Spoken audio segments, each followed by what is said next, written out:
Good morning, everyone. I am Davis R. Joseph, the Chief Executive Officer at the Eastern Caribbean Collective Organization, and I'd like to welcome you to this panel discussion to commemorate World Intellectual Property Day, which is on April 26th, that is tomorrow. The necessity and desire to protect and advance intellectual property has been around for centuries. For example, the Berne Convention, which is the international agreement that governs copyright, has been around since 1886. Why is it then that intellectual property-related sectors have not made more progress than they have? What is it that the three entities represented here, and I will make the introduction in a while, what is it we can do to advance intellectual property in our country? Where is St. Lucia at when it comes to reaping the benefits of intellectual property? What is it we can do better? These questions and more will be answered in this panel discussion. But just before we resume, I'd like to briefly introduce the panelists, and they will give you a little more information about themselves. To my right is Ms. Vanessa Motley, the Operations Manager at ECHO Inc., followed by Jason Badal, the Director at Exports St. Lucia, and also Ms. Jewel Barrow, the Deputy Registrar. So beginning with you, Ms. Motley, can you tell us a little bit more about what your organization does, what you do, and how is it ECHO advances and protects copyright or any form of intellectual property? Okay, I am the Operations Manager at ECHO. I have been there for about 10 years now. The role of ECHO essentially as a collective management organization is the licensing of copyright, the licensing of copyright and acting on behalf of rights owners. What we do essentially is we are the midway between the music user and the copyright owner. So we would issue a license to a music user to use the copyright material of our membership. Now, our membership spans worldwide through reciprocal agreements, so we don't represent only St. Lucian works. We do the entire world through agreements that we have for both. It's vice versa. So if our works are used in one of their territories, they would send our royalties to us, and if we use their works, then we send the royalties over to them. That is essentially the role of ECHO in copyright. Mr. Badal. Mm-hmm. Okay, as mentioned, I'm representing Export St. Lucia. Export St. Lucia is a statutory board responsible for increasing aggregate exports from St. Lucia. That includes both goods and services. So what we do basically is we represent all producers and service providers of St. Lucia and attempt to gain leverage, international leverage in export markets where they can get the exposure and possibly launch their products or services in those markets. IP has been important for what we do, as you could possibly understand, because we are taking goods and services that are produced in St. Lucia and taking them to markets where they can possibly be targeted. And so it's important for us as an agency to have our clients, which are all exporters of goods and services, to understand how important it is, how intellectual property is important in what we do and how it's important in what they do. Understood. Ms. Barrow? Good morning. I am Jewel Barrow. I'm the Deputy Registrar at the Registry of Companies and Intellectual Property. Our mandate, we are part of government. We fall under the Attorney General's chambers. We are the beginning of works for all creators, all people who do exports to different industries. You start with coming to us. At the Registry of Companies, we accept applications for registrations for trademarks, industrial designs, patents. And so those entrepreneurs, those business people, they come to us to file their applications before, I guess, going to places like Export St. Lucia or to ECHO. Or we collaborate with ECHO so that the rights of business owners and individuals are protected. So we're the registry of all those trademarks, patents, and industrial designs. All right, great. So since we're here to disseminate information, educate the general public, could you let us know briefly the various forms of intellectual property, and then also give us some examples of how those intellectual property rights have been exploited by either more developed countries or celebrities or well-known persons, the various forms of intellectual property. Well, the most common type, especially for this part of the hemisphere, that would be trademarks. A lot of people register the trademarks with the registry, be it locals or international bodies, organizations. Trademarks essentially give identity to the producer of goods and services. So you see a mark and your mind automatically thinks of who created it or what goods or services they're producing. And so trademarks, that's one of the main things that are registered at the Registry of Companies. We also have patents, where that's an invention. If you've created something that is state of the art and it's a forward step in technology, you would register it as a patent. We have those patents being registered with us, but there are some more legislative infrastructure that need to be put in place to properly secure patents within St. Lucia. The other Caribbean islands, they are a little bit more progressed in that their patent laws are a little more developed, and so St. Lucia is in the process of getting to that level. There's also industrial designs. Industrial designs, they go hand in hand with patents, but they're still yet they're separate and distinct. Industrial designs, so it's about the phonetics, it's about the look of the thing. So you may have a chair and it's just a four-legged chair, but then you may make the artwork of the chair even more pleasing to the eye. And so if you make a thing that has already been invented more pleasing in its aesthetics, then you can get your industrial design on that design of the thing. But it must be a useful item. Yes, it must be useful, but it's about industrial design does not speak to the functionality of the thing. It speaks to its get-up, how it looks.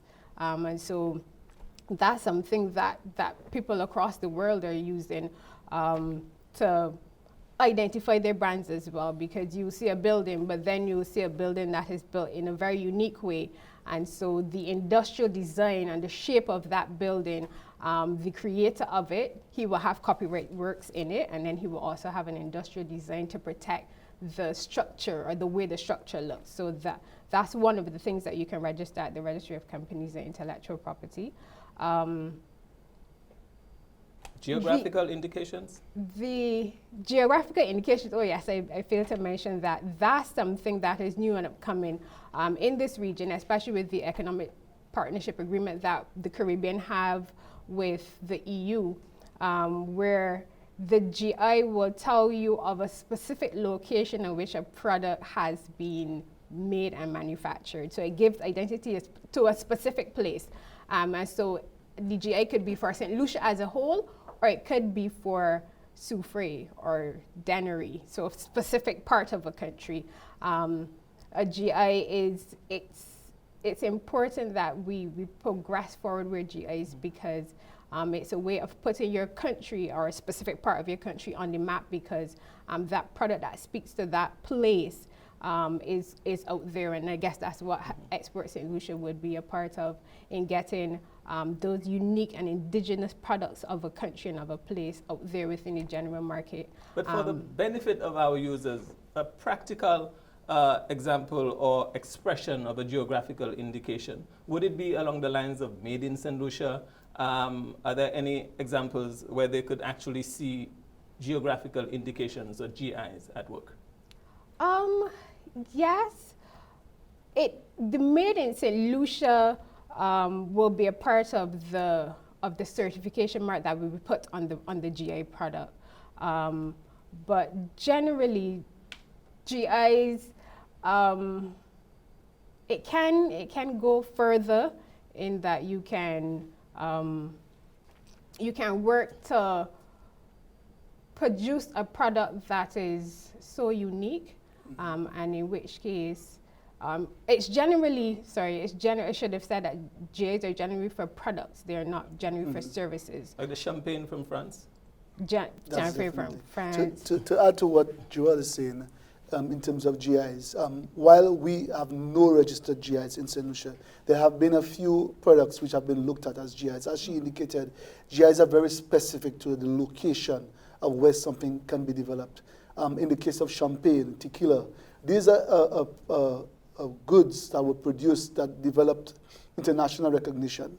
And the dollar amount that is associated with those products could easily be replicated by other countries. I mean, you could grow the stuff that tequila is made from in any similar type climate. However, the fact that Mexico was able to register it as a GI protected the producers and gave greater economic value to the brand. In St. Lucia, we've looked at smaller ones that are very unique. The most unique thing we have would be one of our wonders of the world, the pitons. Okay. There was once upon a time, there was a specific water that came from a spring in the pitons. So that was one example of a possible GI, where you have this landmark that is only associated with St. Lucia in the entire world that is able to produce a specific type of spring water. We have other countries in CARICOM that are using it. The Blue Mountains coffee in Jamaica is an example where you have coffee being produced at a certain climate and altitude that is make it different from coffee produced elsewhere in the world. What happened was that you had other countries like China producing the coffee and calling it Blue Mountains coffee because of the associated story around what happens in Jamaica. So GIs are very important, and what you find happening now is that the more developed countries of the world are including those GIs in their trade agreements because they provide protection to not only a product, but the area where the product is being produced. So Italy, Parmesan, you have, as you mentioned, champagne in France. Those are creating greater economic benefits to the people producing them and the employment involved. So it goes beyond just the brand, and it goes to the country, the people, and where it's produced. So these are what we want to look at in a small country like ours, because if this water, for example, becomes very popular, somebody else can produce it. But what happens is that when you protect it with that form of intellectual property, it makes it so that it cannot be produced anywhere else but in that location. No one else can lay claim to it. Exactly. All right. And it would actually be an infringement, for example, where China is concerned to actually use the words Blue Mountain. Yes. All right. Are these all the forms of intellectual property? What else have we've covered? Trademarks, copyrights, patents, geographical indications, and industrial designs. Okay. In St. Lucia, Justin, how is it we have used, or entrepreneurs have used those to their advantage? How has intellectual property and entrepreneurship actually come together? Because this is integral to what you do. Well, the question is assuming that it has. I would say, based on what we've worked with at Export St. Lucia, what we do, as I mentioned, is that we work with clients who are export ready. However, a small developing country like ours, we have a situation where most of our producers are not export ready, or they cannot penetrate some of the larger markets that we have. As you could assume, that we don't have the critical mass for supplying large volumes. Where our advantage lies is in specific niche markets and the way that we do things in St. Lucia, which is different from other places in the world. What we found happening is that entrepreneurship in St. Lucia is centered around developing an idea and taking it to market. The support services to take it to market, which currently exists, lies within the Ministry of Commerce, the Small Business Development Unit. They provide the startup assistance. However, there seems to be a disconnect between this and the intellectual property needed to protect a startup company after they get to market. So you have a situation where we have a number of entrepreneurs in St. Lucia who have taken an idea, possibly a brilliant idea, and taken it to market and have failed to protect the idea. And when this product or service now becomes one where it's attracting attention in international markets, it can easily be copied and taken advantage of.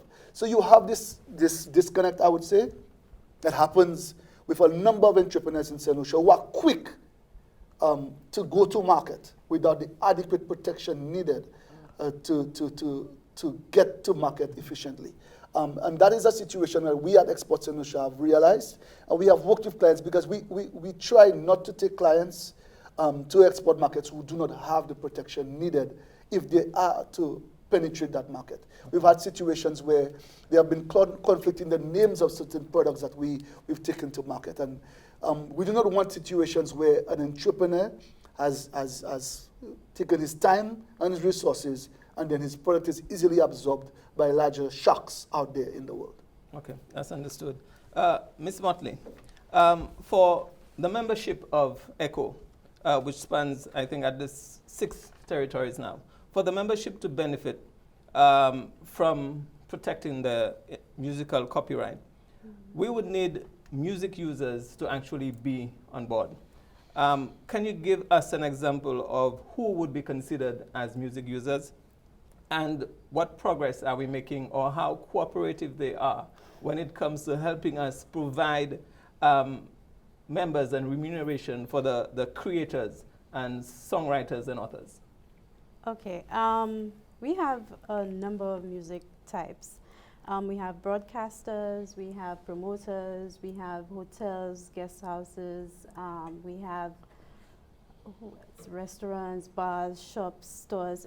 A music user is anybody who uses music in public. So somebody doing a barbecue, all of that would fall under a music user. Lately, our small users, like I said, barbecues and stuff, they have come on board. That is with the assistance, of course, of the Royal St. Lucia Police Force, who have in their guidelines that you need to obtain an ECHO license before you have any event.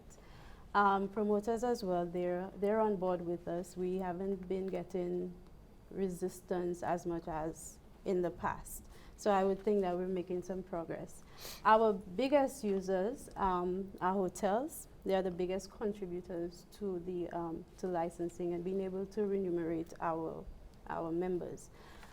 Sadly, at the bottom of the list are the biggest consumers of music, which would be radio and television users. We are yet to have a fully licensed radio stations paying, doing everything that they need to do. So our members would be hearing their music on radio, etc., etc., and then they would be wondering, but why am I not getting anything for that? That is mainly because the radio stations and televisions are not, some of them, I wouldn't say all of them, some of them are not compliant. The most compliant radio station we have currently is The Wave. They do everything that they're supposed to do as it relates to ECHO. They provide the information, the logs, they pay their fees on time, and we have a good relationship with The Wave thus far. In terms of hotels, Sandals is the biggest contributor as well. Well, they have 4 properties, and they also have properties across the OACS region, all of which are licensed and they are fully compliant. So that is basically the landscape of ECHO. So our thing is to encourage the radio stations and televisions to actually come on board, because without them collaborating, our members will not be able to reap whatever it is benefits that they're supposed to be reaping from the use of their music. And they use a lot of music because that is essentially the function of the radio station. They play music to keep people entertained and to keep them attracted. So that is basically what it is. Okay, we will summarize this in a bit, but we're due for a break in a short while. So just a reminder, this is a joint partnership of the Registrar of Companies and Intellectual Property, Exports St. Lucia, and ECHO Inc. coming together for the first time to discuss intellectual property, how to protect it, how to advance it. So we are going to take a short break now, and at the other side of the break, we will have a look at a few more interesting aspects when it comes to intellectual property and what is it we can do. In an effort to reduce congestion within the nation's capital, the Castries Constituency Council will be implementing short-term paid parking in a phased approach. 10 terminals will be installed on the following streets: Bridge, Brogley, Urban, Jean-Baptiste, Miku, Labrie, Pinier, High Street, and in the William Peter Boulevard. Short-term paid parking will run from 7 a.m. to 7 p.m. Monday to Saturday. To find out more, log on to the Castries Constituency Council's Facebook page. $3 an hour could save you $500 in parking tickets. Short-term paid parking, coming soon. Hi. Hello, everyone. Welcome back to the discussion on intellectual property. Just a reminder, tomorrow is World Intellectual Property Day, April 26th.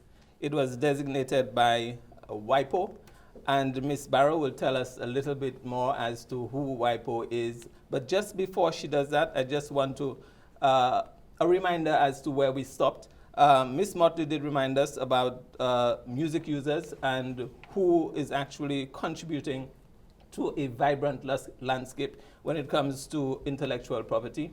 And there are challenges, but it is also hopeful, and this is one of the reasons we are actually here together, so that as a group, we enlighten our society when it comes to intellectual property on a whole. It's not just something ECHO is doing or Exports and Lucia is doing. It is actually a mark of a civilized society, when you can respect the creation of others and want to pay them for it instead of just using it.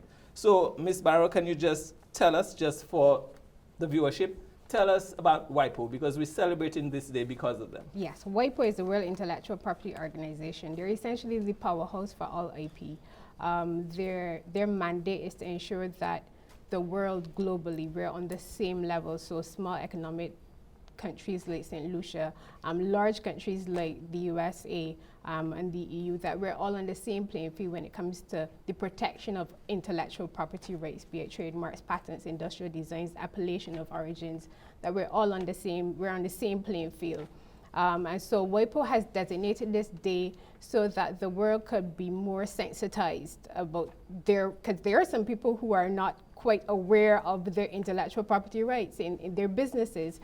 So this day is a commemorative of that, and so we're hoping that across the world, all registries and all businesses will pay attention to this day where they hone in on their IP rights.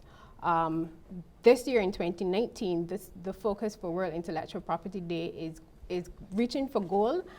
Sports is the focus.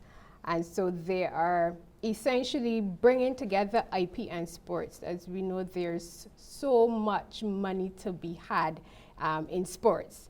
And in that are IP rights that sports persons, whether it be teams or individuals, that they need to recognize and appreciate, that they have to protect their identity, their image, their name, because it brings fans, and it also brings people who would want to use their names, their images without their permission. And so the World Intellectual Property Day going for sports for 2019. Can you give us an example before you move on of, say, an athlete or who might have used? Beckham, he's registered his name as a trademark in Barbados. I think he's done it here in St. Lucia. We have Usain Bolt. We know when we see a certain sign, we know that once you see that, you associate that with Usain Bolt. So that's an image that he's created for himself. So a likeliness of that, if you see that, and it isn't from his agency, then we know it's somebody who's using infringing on his very on much his so. right. We have other cricketers.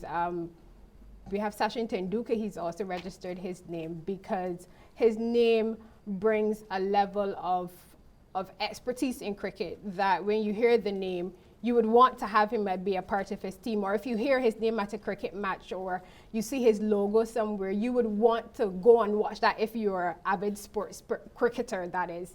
And so it's important that all sports persons, you may not reach the stage of Usain Bolt, but if you are now beginning to climb that ladder, it's important that you start at the beginning to protect your rights. If you have, let's say you have a call name or you have a nickname in your sports, as a sports person, you want to protect that from the beginning so that you can always use it for licensing, for branding, for if there needs to be an agreement, you can use, your name is important as a sports person as you climb that ladder to reach the level of Usain Bolt or other well-known sports persons like Beckham. I'm not very much a sports person, but you know some of the names, and those people who who are very good at the game, they have ensured that they've protected their names and their images because of the fact that there's merchandising in it. There's ambassadorship for brands, and brands want to ensure that when your name is associated with their brand, it is the image that they want to project. And so sports people need to have those legal mechanisms in place so that when it comes to brand ambassadorship, when it comes to license agreements, that they have already secured, or they know what they're about, they're structured. So it's an easy transition from being just a great sports person into being a business sports person. And that's what's important. And that's why World IP Day is here to sensitize all sports people. So you may be Darren Sammy, or you may be, I heard a name of a very avid swimmer recently over the Easter weekend.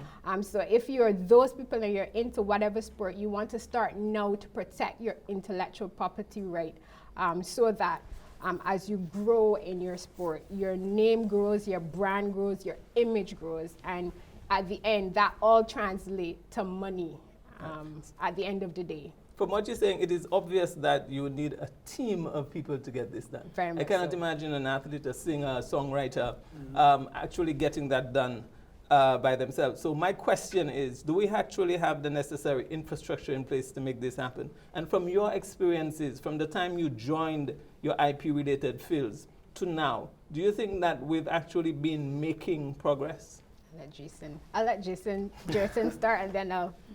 I would say the infrastructure, while it might be present on paper, because a lot of intellectual property is protected from inception. For example, copyright, some paintings, etc. A lot of those are protected from the time you created them.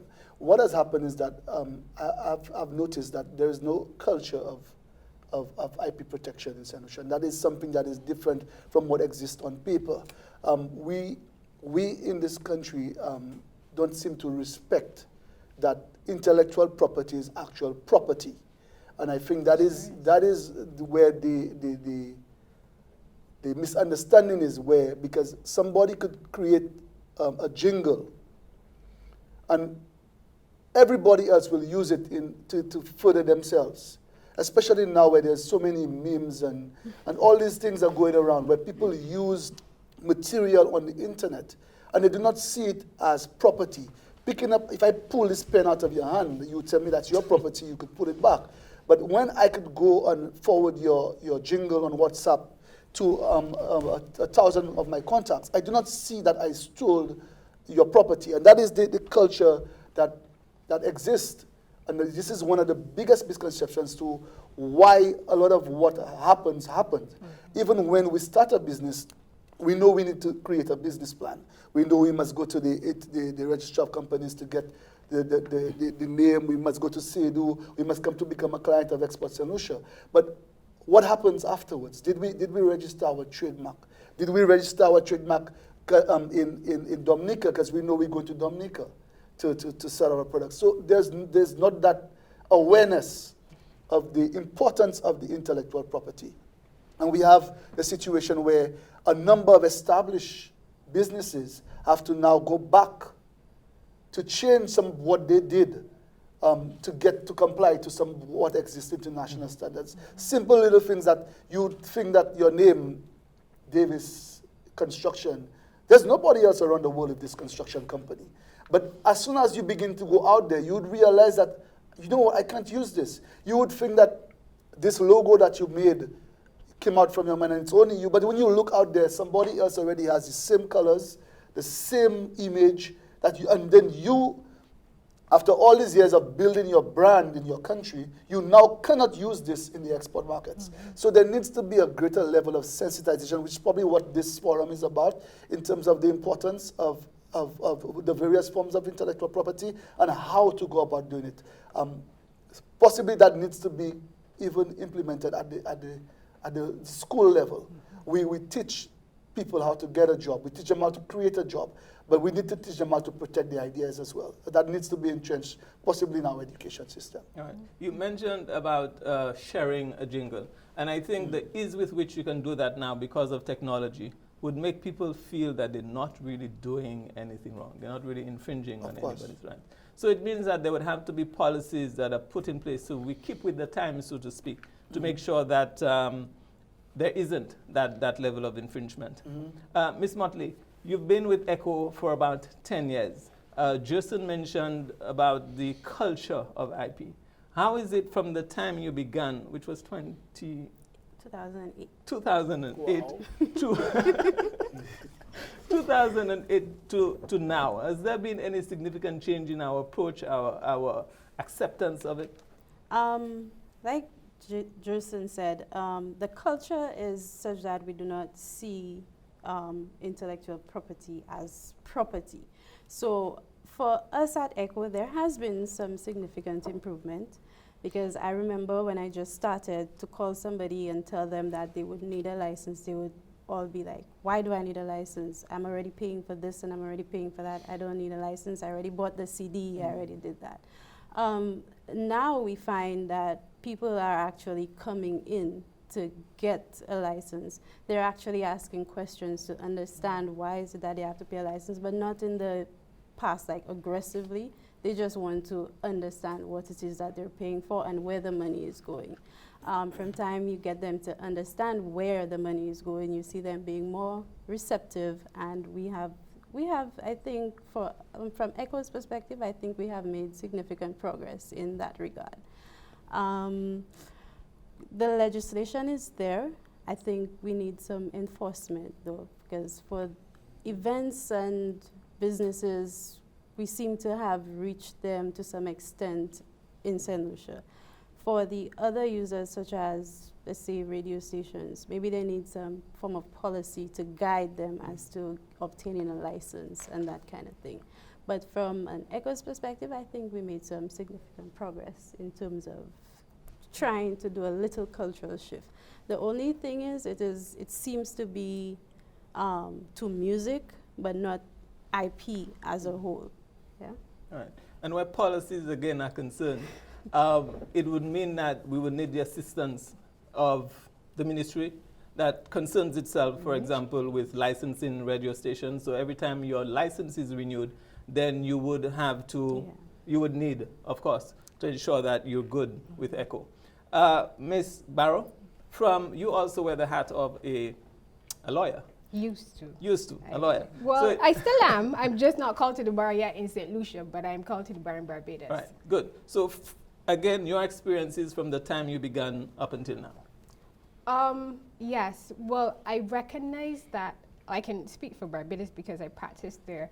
And I'm hoping that the same pertains in St. Lucia.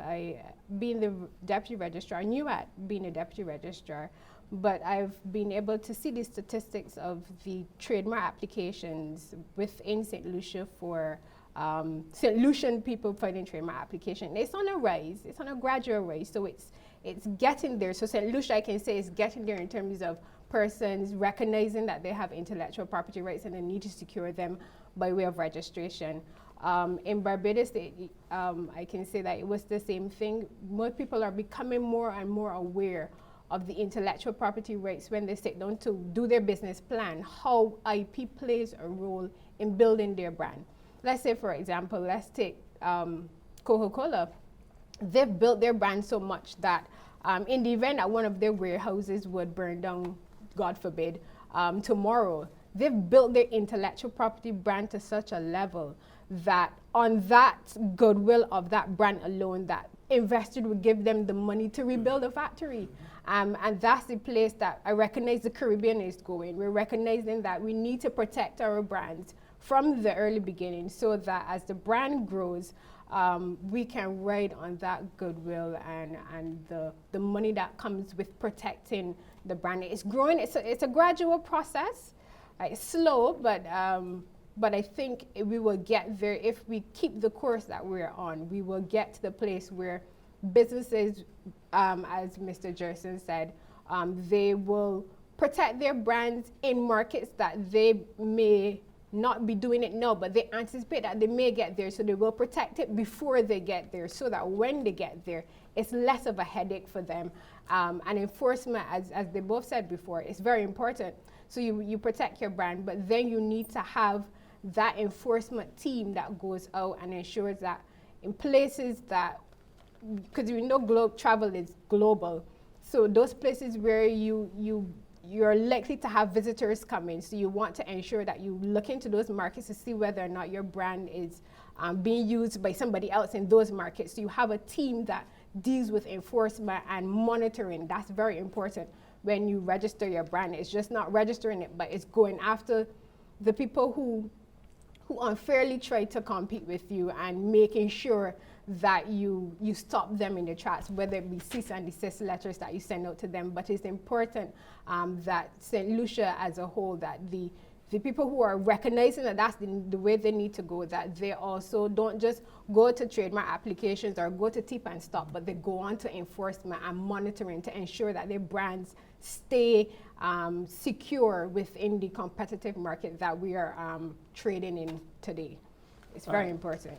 So if there is one thing, and each of you could answer that question, if there is just one wish that you could get fulfilled, what would be that change that you would want to that introduction to your industry? What is it you think that would make a significant difference to help you, to help us do exactly what is it our mandate requires of us?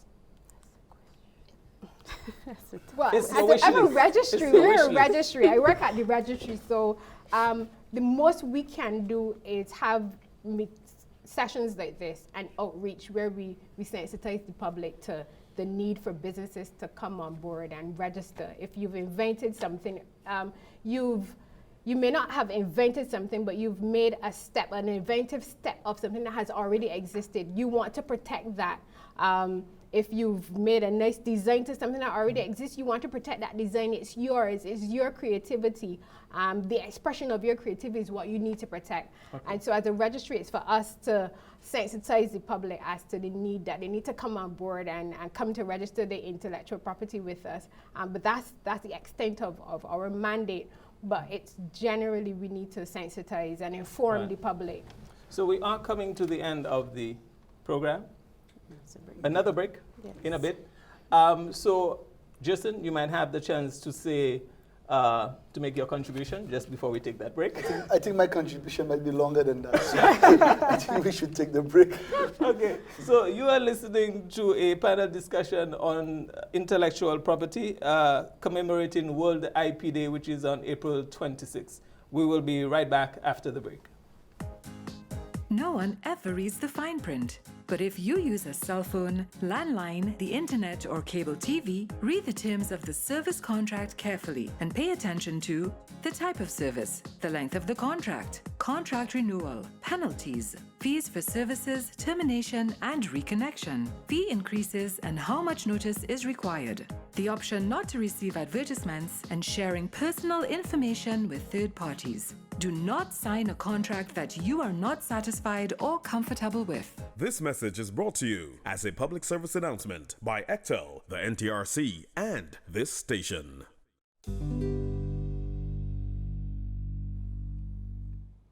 Welcome back, viewers, to our panel discussion on World Intellectual Property Day, which is April 26th. We have with us Ms. Joelle Barrow, the Deputy Registrar of Companies and Intellectual Property, Mr. Jerson Badal, a director. And could you just complete the sentence for me? I know I have left out the details. You're the director of? Client management. Of client management. And also we have Ms. Vanessa Motley, the operations manager at Echo Inc. Before we left for the break, Ms. Joelle was giving us an idea of what is it, that single item that could make a significant difference if she were to have her wish list or her wish granted. So now, Jason, you are going to give us your wish list. Okay, well, I would change it a bit from my wish list, because what we do at Export St. Lucia is we represent exporters and businesses. So I would give you possibly their perspective, because while we sit and we discuss how important it is and how they should, the actual voices from the clients is that this is very onerous, this is very expensive to some of them. My wish list would be that it would be a lot simpler for entrepreneurs, businesses, to have all the necessary protection needed. What we've noticed is that there's been a shift globally in terms of policy when it comes to industrial policy and innovation policy. In the 70s and 80s, while in developed countries were building their industries and developing all this industrial policy associated with protection, we were lamenting behind in agriculture. When we moved into industry, these people have moved into innovation. So now the biggest industries in the world are not actual goods. They're ideas. They're trademarks. Intangibles. Intangible, exactly. And in St. Lucia, we are still trying to develop industrial policy. While I'm not saying it's not important, the fact is our clients at Export St. Lucia, our exporters, our businesses need to understand how important it is, or how much money can be made from just an idea or a trademark. We have success stories in St. Lucia which can be used. I mean, Baron Foods, as an example, is now in the Philippines. They're on the entire east coast of the United States. They're in Canada. The brand is associated with a certain type of quality. And I can guarantee you that, like she said, if something were to happen to Baron's factory, the name Baron Foods would be heavily invested in if something were to happen now. So we need to understand, or we need to make it easier for entrepreneurs, businesses, to be able to understand this, like what we're doing now, but not also answer, but access it. An entrepreneur who's building this idea may not be able to go through the processes, or he may not even understand the process and may not be able to afford the processes for protection in various countries. So there needs to be some kind of development policy that we're able to handhold some of these industries and take them to that level. That would be what my wish list would be. Okay. And I guess it would include a one-stop shop just to facilitate. I would think so, because if you look at what you have to do sometimes as a new business, you have to go to commerce, you have to go to ROSIP. Can I use ROSIP? That's right. Then you have to go back to commerce. And I'm not too sure that there are a number of stops that you need to make. That make it daunting. It does. And I believe what you find happening in some of those developed countries is that the ability for startup companies are seamless. And Ms. Barrow also mentioned the collateral that is associated with a brand. You have countries, developed countries, are now giving companies loans based on how big their brand is. It has nothing to do with their balance sheet, their assets. Because your brand is associated with that amount of wealth, you are able to secure financing based on that. In St. Lucia, startup companies are still struggling to find financing even with assets. So we have not even embraced intellectual property as property on which you can get collateral in our financial institutions. So these are some of the things that we need to address going forward. Right. And if I could add, I also think that for startups within the Caribbean, I think we could do more as a region through the head of CARICOM and the Treaty of Chaguaramas. I think there ought to be a regional registry where a person can say, I want protection. Yes, I am in St. Lucia, I want protection here, but I also want it in Barbados and my other Caribbean islands. And so you have a regional registry where you go there and you get your protection within CARICOM. I think that's where we need to go as registries. We have our individual registry where you would do local, but then you also have a regional registry where IP is protected across the region. It makes it easier for business people to branch out into the other Caribbean islands because they know their brand is already protected through the regional registry. I think that's, if I could add that to my wish list of things that I would like to see happen within the Caribbean, that there is a regional IP registry where we're all on board and we're helping entrepreneurs and business people get out there within the region. And you know, they say united we stand, divided we fall. If we're united and you work and see that we're united as CARICOM, then they'll recognize that the brands coming out of CARICOM are equally as important as the brands coming out of any other country, and that they're well protected. If I can get that going, if I can see that progress within the region, I think businesses will grow phenomenally. So I'm getting the idea that we just have not seen or realized the value of intellectual No, we property. haven't. No. We have not realized its No. connection to our economic development and the growth of our GDP, etc. And that would require, again, policies being made at the highest level with reference to that. This is like an untapped resource. We're looking for alternatives to our agricultural industry, etc. And this is definitely an untapped resource. Of course. And what you find happening is that if we choose not to do it, we are going to be left behind. Because what we've noticed at Exports and Lucia, what we do a lot of market research. We look at the trade agreements that we've signed, the ones we have of our major trading partners. All these agreements and the agreements to come are adding intellectual property as part of the negotiating table. The Economic Partnership Agreement, as Ms. Barrow mentioned, it's one of the most advanced agreements in terms of intellectual property, in terms of what protection it affords to the European countries. Because a lot of what is happening is that you find these developed countries, and I don't want to sound too leftist, for lack of a better word, is that they exploit the biodiversity of developed countries, especially those in the Caribbean. So you have situations where our grandmothers told us about this oil that could help you if your aches, or this extract from cactus that could help you if you shampoo in your hair.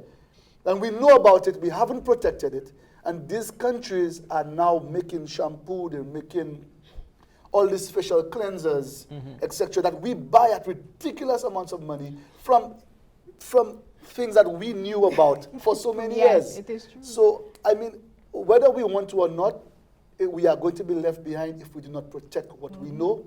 And that's my point. Ms. Motley, what would be your wish list? You've heard from Jason, he's used the word exploit. Yes. And this is a word that normally has a negative connotation, but in our industry, it is something positive. So what is it that would make that difference where all of a sudden members, happy music users are coming on board? Is there that one thing that could help with this?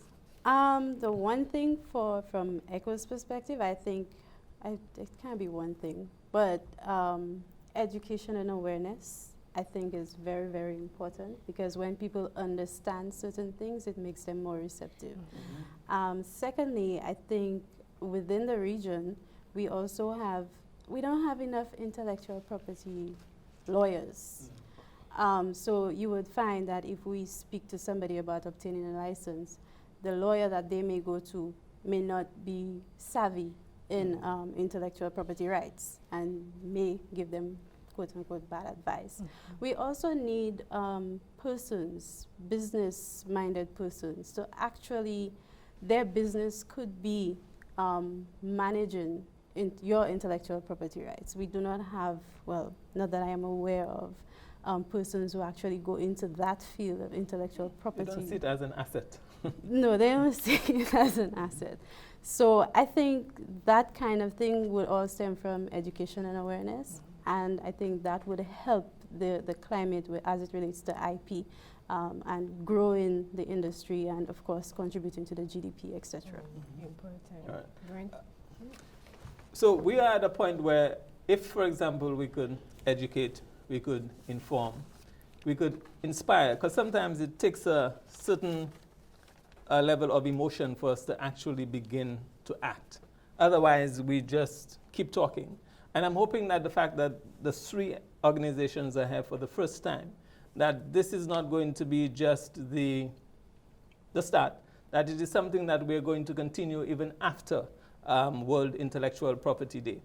So what I'm going to quote from a renowned author and presenter, and then we are going to try and find out what link, for example, that we can have, say, between Exports and Lucia and ECHO, so that we do not actually stand alone, and with the support of ROSIP, with the support of ROSIP. The authors are Luthra and Mascus. You could Google them. They are renowned presenters and authors. They said that the main reason for a developing country to adopt and enforce stronger copyright laws, for example, are to encourage creativity, activity by local artists and firms, and to support transformation of that activity into products for the domestic export market. They've actually made a link between the works that can be copyrighted and actually their export. They're saying that this is the main reason for developing or pushing, standing behind intellectual property. Is there a possible linkage between what you do? Because I don't think we've worked together in the past. We have done some collaboration. Okay, so you will expound on that and tell me what more is it that can happen between Export St. Lucia and ECHO. And Ms. Motley will respond. Okay, well, in terms of what we do at Export St. Lucia, we actually have a client manager who is responsible for the creative industries. And she has been interacting with ECHO in the past. What we have noticed is that largely the intellectual property awareness for people in that sector of music production, artists, has not been ideal. We have the situation where a genre was created in St. Lucia. There's been confusion about the names, etc. But the fact remains that this genre of music has now contributed or is contributing significantly to the economic of St. Lucia. We have artists who have been traveling all around the world to perform and are getting remittances which they come back home with.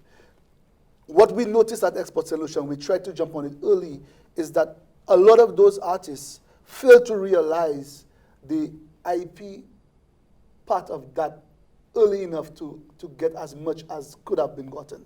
You had a situation where certain music videos attracted millions of views, and there was no remunerations coming in. So we at Export St. Lucia have begun some works in terms of creating the awareness of the importance of IP, training the artists on the business side of music, because first and foremost, they want to sing. If you sing, you just want to sing. If you are a manager, you just want to manage. But a lot of them don't understand that this is a business, it's not a hobby. While for some it was, some of them have now taken the step and gone into this full time. And again, because of that lack of culture, or the culture of IP in St. Lucia, some of them have missed out a very big opportunity where you could have become a millionaire overnight. So we have noticed this. We are working with the relevant organizations in St. Lucia to develop our artists, create that awareness, not only in terms of the IP part, but the business side of the music.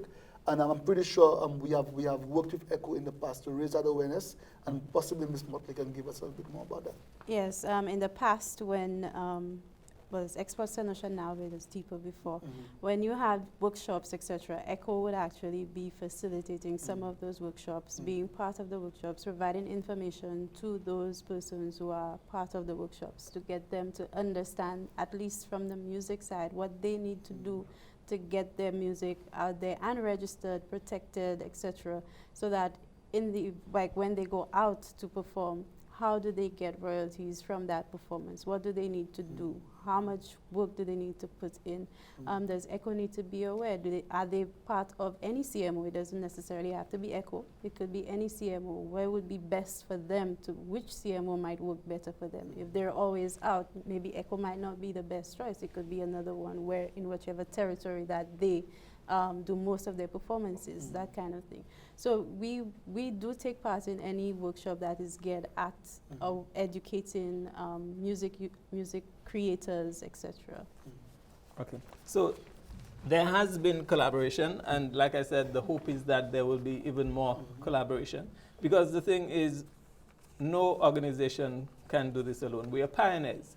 We are trying to change the perspective of the general populace. We are trying to have them realize that IP is more than something that is administered for finance, for just direct financial gain. It is something that you can actually see as something with, yes, an asset, something with future benefits. So are there any last comments or words that you'd like to say before we wrap up? We have just about 2 minutes left. I guess as the registry, we can work with TIPA, we can work with ECHO, and and maybe any other association. I mean, they may have to go to a lawyer first before they come to us for registration, but the GIs and the trademarks. GIs can deal directly with your GDP, because you got tourists coming to see where this facility of this thing is being created, where is that specific place that this thing is coming from. Let me go to that place to see it. So that helps tourism, and that grows your GDP for sure. And so even as a registry, we can only do so much, and we can't go any further because we're on our registry, but we can help work with associations, other associations, and together with those who are here to help the public be more aware and to know what rights come with registering with the registry of companies. Well, what I would say to our clients at Export St. Lucia is that we stand ready to provide the assistance, whether it be technical and sometimes financial, but mostly technical, to help our clients get into export markets and be able to survive those large companies that are out there. While we are a small country, we are, St. Lucia, in terms of our exports, we are pushing way above our weight. We have some very unique products which are able to compete internationally. But we cannot do it efficiently if you do not have the necessary intellectual property protection. And eventually those trademarks, those copyrights, those patents, those industrial designs, those GIs are what are going to be the major money makers for your company. So I encourage people in business, whether you export or not, to get the necessary intellectual property protection so that your business can propel in St. Lucia and outside. Ms. Motley? Okay. For us, I just would like to encourage the music users to understand and respect the material, other people's intellectual property, and do the necessary stuff, get the license necessary, all the possible licenses. You would need to have that covered in order to help somebody whose music you're using be remunerated for their works. So we would like to encourage all of you to collaborate with ECHO, provide the information, get your licenses, and contribute to the development of the creative sector. And let's advance our society. Let's take this leap forward. Yes. It does not have to be a struggle. And once we do that, it will be much easier for those to follow, the next generation. Oh, yes. So viewers, this has been our panel discussion on intellectual property, commemorating World Intellectual Property Day. We have with us the Deputy Registrar of VOSIP, and also we have Jason Badal from Export St. Lucia, the Director for Client Management, and we have Ms. Motley, the Operations Manager from ECHO. We hope that this is just the beginning, and we will do this again next year and probably even before next year. But in the meantime, I'm Davis R. Joseph, the Chief Executive Officer at ECHO Inc., and thank you very much for joining us.